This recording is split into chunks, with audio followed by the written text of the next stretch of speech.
Nina benkashana kaMenze yaphuza umlaza ngameva nina bendlondle nophapha ekhanda sibingelele ifundazweni zethu zonke khona eNingizimu Afrika emhlabeni wonke jikelele le iBlack Live TV igama lohlelo ke sibuza ukuthi uthakathwe ngubani sizodingida nje indaba zabantu nokukhunkuleka ukuthi bakhunkula obani bona bakhunkulile noma bakhunkuliwe sizozwa lapho ngoba thina siyalalela kuphela abantu baxoxe igama lami King Sicaka ngwalapha kaLuqa sithemba ukuthi abantu baphilile niyaqhubeka na subscribe niya like niya comment nama-comment eni lawo niwaziyo nani ukuthi nibuye niphikisane nodwa yabona but ke sibonga khona lokho ukuthi nikhona ninathi la ngothando nesineke singena odabeni lethu namhlanje siza ukuthi isihambe lisethu namhlanje uzosixoxelana beza negaxa labantu sabona ma Yebo sawubona. injani nje Siyaphila kuhle njani? hayi cha sikahle nathi siyathemba ukuthi impilo ikhona njengoba usuke washo kodwa ke ake siqalela endabeni ukuthi sikwazi wena qobo ukuthi ungubani uvelaphi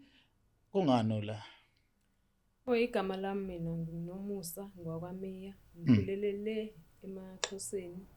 Kunendawo ekuthiwa Monfrey. Monfrey Yes. okay Ngikhulele lapho nje ngiyintombazanyana ngaza ngakhula ngaqeda umatric ngifunda khona. Impilo nje bimnandi kakhulu bengekho ingqinamba bezitheni. Ngaze ngaya ke eJoburg ngiyofuna indaba zemisebenzi. yeah Ngasebenza ke khona ke. Ngithe mangifika ke khona hayi yaqala ke impilo yashintsha. Izinto zangabusahamba kahle. Ngithi uyazi nawe futhi ukuthi mangabe ufika endaweni ufika ungenabo abantu obaziyo. Kodwa kuye kube khona lowo yedwa umkhethe phakathi kwabaningi. Ngifike ke ngaba nalo umuntu wesilisa ofike wazenza umngani wami sangabi nankinga naye. Kanti izinto ezithile kanti kuzohamba kuhambe kube nobunzima endleleni. ngishilo ngeke ikade negunda nivele kuzwane nje for nothing okay qhubeka ma Bekuhamba kahle konke nje kungenankinga. Lokho singabangani nalobhuti bengixabisile nje nami ngimxabisile kakhulu. Kamnandi ke futhi bekuyithapi yami ngoba ngiye ngitshela abantu abaningi ukuthi eyami type ikwaZulu. yeah So ungumZulu ungumZulu. hayi inqoya lempela okay Hayi akubanga nginankinga ke bene ngabangani isikhathi eside kwaze kwatholakala ukuthi usenama feelings. nenzani mva amafinalala No asiqali kanjalo. kanjani manje ade feelings awani wakithi nizoba nama feelings niwabeke nje Asiqali kanjalo. nenzani mva ama feelings Sakhuluma nje njengabantu abadala esho ukuthi hayi ufuna umuntu wesifazane azomshada. Ngaqale ngamanqika ke. Ngabona ukuthi hayi indlela serious ngayo ngagcina nami sengivuma ke. okay Kanti angazi ukuthi ngizifake kuphi. yini manje Siyathandana ke nalobhuti ke inkinga yikho ke. Kuthe makuphela nje lo nyaka bhuti wakhuluma indaba zamalobola. into enhle nje Into enhle impela. Kodwa nje ngibona ingathi izongifakela inkinga kakhulu. Ngoba manje sekhona lo muntu wesifazane oseqalile esengifonela ngama private number ongithreatenishayo okhuluma indaba ukuthi nje ngeke ngishade nendoda yakhe. habe Uma ngimbuza ke lo muntu wesifazane ukuthi bazana kanjani uthi babefunda bonke esikolweni. So unengane naye lo muntu lo. oh mawenga Yebo. So mina mangimbuza ke lo wesilisa uqale waphika kuqala ukuthi hayi yena akanayo enye ingane nje. Ngalokhuza ke kwasho ukuthi ilokho ingiphatha kabi lento ngoba lo sisa akayeke ukufona ulokho efonile njalo nje ngitshela ngento eyodwa ukuthi unengane nalo muntu lo. yeah Manje ngala umuntu wesilisa yena uyaphika. So ngelinye ilanga ufonile uma wengane ngayithatha inamba kusho ukuthi ukhohliwe ukuyihide inamba yakhe.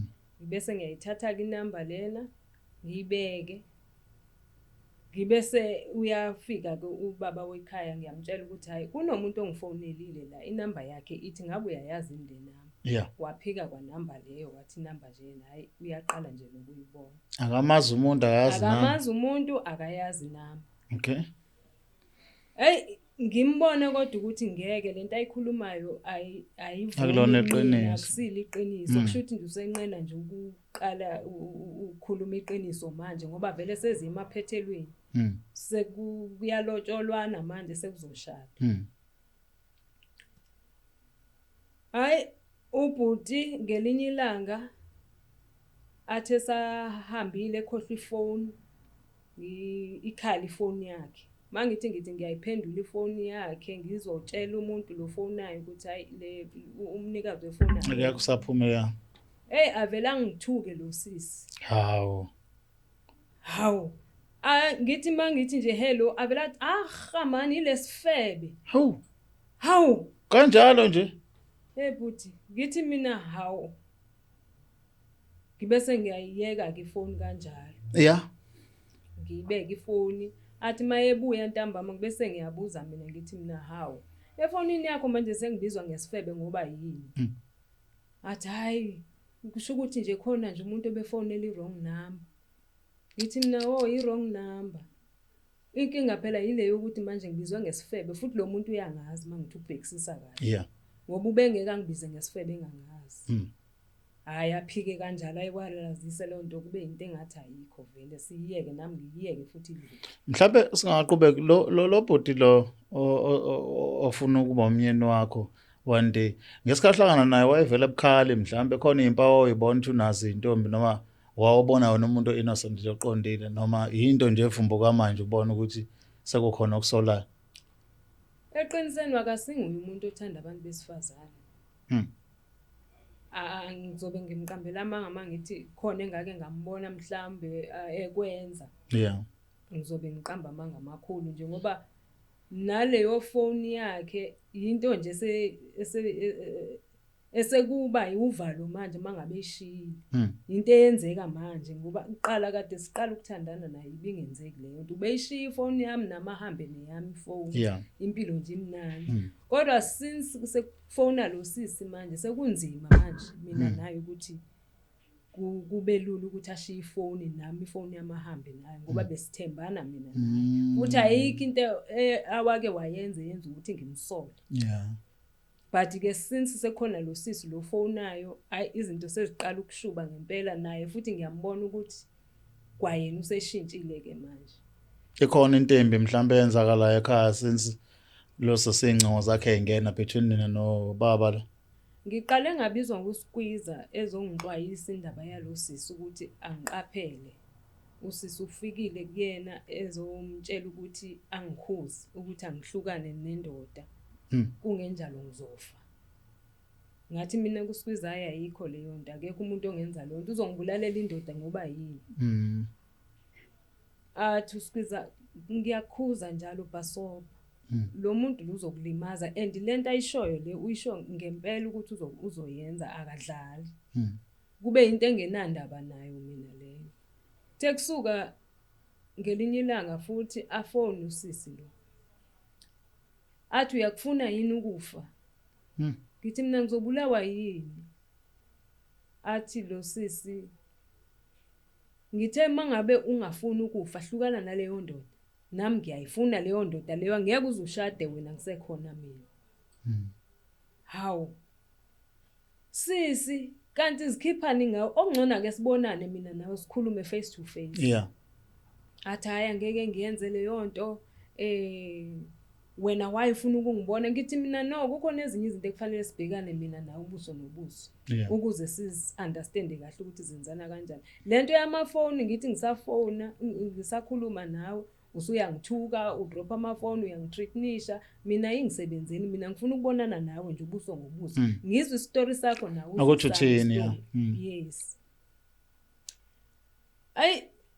Kusho ukuthi ngelinye ilanga ke ngivele ngathatha inamba ngafonisa omunye usisi ngoba bengikudinga ngempela ukubonana naye usisi lo. Ngimnikeze inamba lo makhelwane wami ngithi sisi ngicela uzenze umuntu osedrobheni ngifuna ukubonana nalo sisi kodwa kumele angazi ukuthi yimi lo ofonayo ofuna ukumbona. Abese yamfonela kumakhelwane wami, hayibo sisi yazi nginenkinga lana ngithunyiwe, asho umama wangakubo athi uthe ngicela ukudibana nawe edrobheni kunezinto angiphathise zona ekumele ukuthi ngikunikeze zona. Hayi babese beyavumelana ngesikhathi bezohlangana edrobheni. Kanti ngesikhathi bezohlangana edrobheni nami ngikhona lapho ngoba vele uthunywe yimi lo sisi ukuthi akafoni. Ngiqale ngimbone futhi ukuthi aqhubeka akhulume naye esebese edrobheni sebeyohlangana ke manje. Abesethi lo sisi lona mayemfonela emdirect ukuthi uma ingakuphi bese ngiyamlandela mina. Mangifika phambi kwakhe yena uyangazi mina ngimazi. Kwakuyini inhloso vana? Inhloso kwaukukhuluma naye. Ngento ukuthi mhlambe ngahle uthole isixazululo enkingeni. Mhlambe singayilungisa uyayibona lonto. Noma mhlambe ngizwe istory sakhe ukuthi istory sakhe sithini khona nami ngizokwazi ukuthi ngibone ukuthi ngisephutheni noma mhlambe kuyosephutheni. Then nahlangana mawuthi umhlanganile kwenzakala. Masihlangana nalo sisi athi wena uzofunani la? Ngithi mina sisi ngicela uhlisa umoya ngifuna ukukhuluma nawe. Kubalekile ukuthi ngikhulume nawe ngoba ngizoshada manje and ngifuna ukwazi ukuthi ngishada nanhloboni yendoda. Sibese siyahamba ke sizame nje la kudayiswa khona itiye sihlale phansi sikhulume naye. Ngibese ngithi mina sisi wena ungaze kanjani? Abese yasho ke yena ukuthi hayi mina ngakubona ngelinye ilanga uhamba naye ubaba wengane. Babe sebeyangitshengisa omakhelwane ukuthi yiyo le ntombazane ethandana nendoda yakho besho kulo sisi lo. Ngithi mina pho wangazi ngani kumina wena uzobuza ukuthi mhlawumbe uzongibingelela nje just ukuthi ukhombisa ukuthi awunankinga noma mhlawumbe ngelinye ilanga uyafuna ukuthi sike sihlale phansi sikhulume ngale ndoda ngoba into esihlanganisayo kucacile ukuthi yilento yes. Ay avela benolaka lo sisi lona. Mina ke ngiwumuntu ongenalo ulaka kakhulu mangabe ngifuna ukulungisa into ngiyazehlisa kakhulu. Sure. Ngithi mina no sisi asikho isidingo sokuthi ube nolaka. Mina nawe ngifuna sibe nesolution la. Ngoba ngizongena emshadweni kanti ngingena emshadweni orongo noma mhlambe ngingena ngendluzula kanti angifuni ungena ngendluzula ngifuna ukwazi ukuthi ngizifaka kuphi. So masikhuluma nalo sisi abese yakwehlisa kumoya ke esencengwa nanguye umakhelwane lokuthi hayi please ngicela umnikeze ichance usizwe istory sakhe ukuthi sithini. Bese ngithi mina sisi ungixolela ukuthi ngikiye kusiza izinto zakho eziningi ebekufanele ngabe uzenzile namhlanje kodwa kubalekile ukuthi ngazi ukuthi yini lenza ukuthi ungilwise kangaka. Why ufuna indoda ethandana nami ekubeni wena usunayo vele umuntu othandana naye buka khona manje angithi ukhuleliswe yenye indoda. Why uzolwela le mina engithandana naye indoda? Angithi wena usumuve honoring. Ufuna ukushaya nga2? Yes. Okay. Athi hayi ukuthi mina lona enginaye manje uyangishaya lona othandana naye akakaze angibeke isandla. Ngithi pho wakhulelwa kanjani wena? Usazi ukuthi ufuna le yami indoda. Ngoba manje usuthandana nale ndoda usukhulelwe and manje uzofuna le yami indoda. Emake le ndoda yakho enibangayo abathandani uyena osifuna back. Uyifuna back abasathandani. Banengane kodwa. Banengane kodwa. So uma nixoxa ke ngoba kuyezwa ukuthi istory sakho nahlala impela naxoxa. So sengifuna ukwazi ukuthi ezintweni ke leza ekusabisa ngazo iziphi ezinye zezinto ezenza ufinyelela ekutheni wagcina sekuthakatha noma wakuthakatha. Wawubonani kwakwenzakalani kuwena egazini? Uyabona nje futhi ukucabanga lo wasisi nje kukodwa. Ubuvela ushawe uvalo kube ngathi umbona ungathi uyisithunzi lapha phambi kwamehlo akho. Uyabona nje mangabe kuthiwa uhamba estradweni noma emgaqweni. Ngempela imoto ingakushayisa mangabe uke wamcabanga. Ngokucabangana nje. Ngokucabanga nje yena nje yedwa. wawungahamba emgaqweni kushayisa imoto futhi ngoba umuntu ebewuphatha ubunzima kakhulu. Kubaba between kuba nobaba kuhamba kanjani ku right khona? Between mina nobaba kuhamba kahle kuphinde kuhambe kabi. Ngoba mangabe umtshela ukuthi kunenkinga la, uma wengane yakho uthi and uma wengane yakho ungitshela ukuthi uzongibulala, ungisebenzisela umuthi, athi angeke azayenze lonto wami uma wengane. Even though senixoxile kodwa waqhubeka namagama ukuthi usazokubulala, usazokuthakatha. Inkinga lana wena bhuti, uma wengane ubesazi ukuthi into engiyikhuluma naye noma ngingayikhuluma ngale ngeke isazwakala vele. Ngoba indoda yile awangitshela yona ukuthi useyiqalile ngayo, useqedile vele ngendoda. So nanoma isiphi istory engifika naso mina, indoda ngeke isangilalela vele ibingazangilaleli. So bekuba nzima, uyabona mangabe kuthiwa ngikhulume into ngithi uma wengane uthe uzohamba straight ayomtshela athi uyabona nje kunomusa uthi ngaba. No. So bekuvele kube nzima ukuthi kube nezinye izinto engizikhulumayo naye ngoba ngiyazi ukuthi uzohamba ayozisho. Njengamanje ke lo muntu okhuluma ngaye ufuna ukuthi nishade, nihlale forever, nibophe ifindo. Ufunani? Ufuna ukuqhubeka nomshado noma ufuna ukulungisa isimo oqala before nishade? Ufuna ukuyeka? Ufuna ukwenzani? Engeke ngikwazi ukuqhubeka naye. Kuhle nje ngilibeke kanjalo iqiniso, mina ngiyigwala futhi. Ngiyigwala ngale ndlela leyo ukuthi angizipictureishi nje ngishare indoda noma umuntu wesifazane. Angeke ngize ngikwazi. Yize noma yena ethe okungcono uzothatha isithembu, but ngiyabona ukuthi la esithenjini ngeke ngize ngikwazi, ngeke ngifithe esithenjini. Ngoba okokuqala isithembu, baningi abantu engike ngibabona abasesithenjini. Okunye yebo kuyabalungela, abanye akubalungele. Mina ngiyile nhlobo le enesikhwele ngale ndlela leyo ukuthi ngeke ngize ngikwazi ukuba sesithenjini. So ukumthanda yebo ngiyamthanda, kodwa ukumshiya futhi ngizomshiya. Ngoba ngimshiyiswa ukuthi akakwazi manje ukukhetha ukuthi uzokhetha abantu phakathi kwethu sobayi-2 manje siney'ngane. Awucabanga ukuthi mhlambe ngenxa ukuthi nawe uyamazi umnakwenu ukuthi uMandla la egayeni iMbokodo iyona into emcontrolayo, afuna ukulashwa kuyona umkhwenyana wakho uze ahlale nawe nomphela?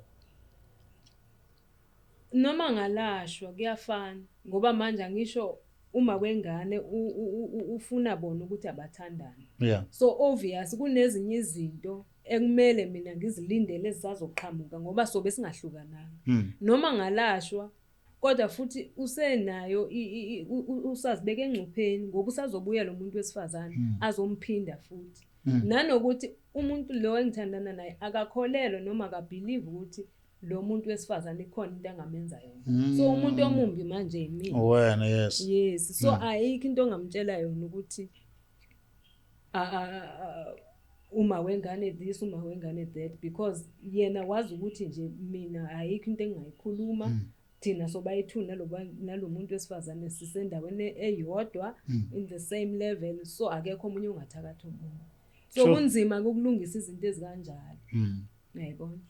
Mhlambe ke sesigoqa mama, sibheke indaba manje ukuthi kubantu abalapha ekhaya bakubukelayo abaqala ubudlelwane, mhlambe ungathini yakhe advice njengoba nawe wahlangana nomuntu kuyabonakala ukuthi awubuzanga lutho ngaye, wahehwa uthando nje, wahlala pheke kothando, wangazi lutho ngayo. Esikhaleni endleleni suma ufunda ukuthi lo muntu onaye unomntwana obungamazi all along. Uthini wakho umyalezo wabanye abantu besifazane ngalolu daba? Kubantu besifazane mina ngingathi umshado yinto engelula ukuphuma kuyo masungenile. So kubalekile ukuthi lo muntu ozoshada naye uqala umazi kabanzi. Yeah. Uwenze research ngaye. Uqaphele nje okuningi ngaye ngoba kukhona okunye abakufihlayo abangakhulumi. Wena ubona nje ngoba usungene phakathi ukuthi khona la uzifaka khona bengamele ngabe uzifake khona. So nje kubantu besifazane ngithi abaqaphela abantu abathandana nabo ngaso sonke isikhathi. Hayi ukuthi ukumlandelela akusiko ukumqaphela, kodwa zama ukwazi kabanzi nabantu omakhelwane bakhe abamaziyo ekhulu ukuthi uyinhlobo nomuntu. Yes, ngoba ukuzifaka emntwini umzekelo futhi ngifika emntwini mina seyimdala senentshebe. akukho kumqala phansi ngimcabangela ukuthi kungenzeka ukuthi wakhula kanje. Yeah. Umbona Yeah. ngoba esephambi kwakho ukuthi ngathi ngazifaka. Ayifakile kunoqhaka la. Yes. Yeah. So abantu besifazane abazama ukuqaphela bazinika isikhathi sokufunda abantu nanokuthi ungahambi uzifaka nje ebantwini uqala umfundisise umuntu ubone ukuthi yile nhlobo yomuntu omfunayo na. Ma asibonga kakhulu isikhathi sakho nodaba lakho silahlela lona namhlanje la sithembe ukuthi ekugcineni kosuku zokubona kufanelekile ukuthi nilungise izinto nomkhonyana niqhubeka nendlela ngale kwenqenamba. Yes. Yeah.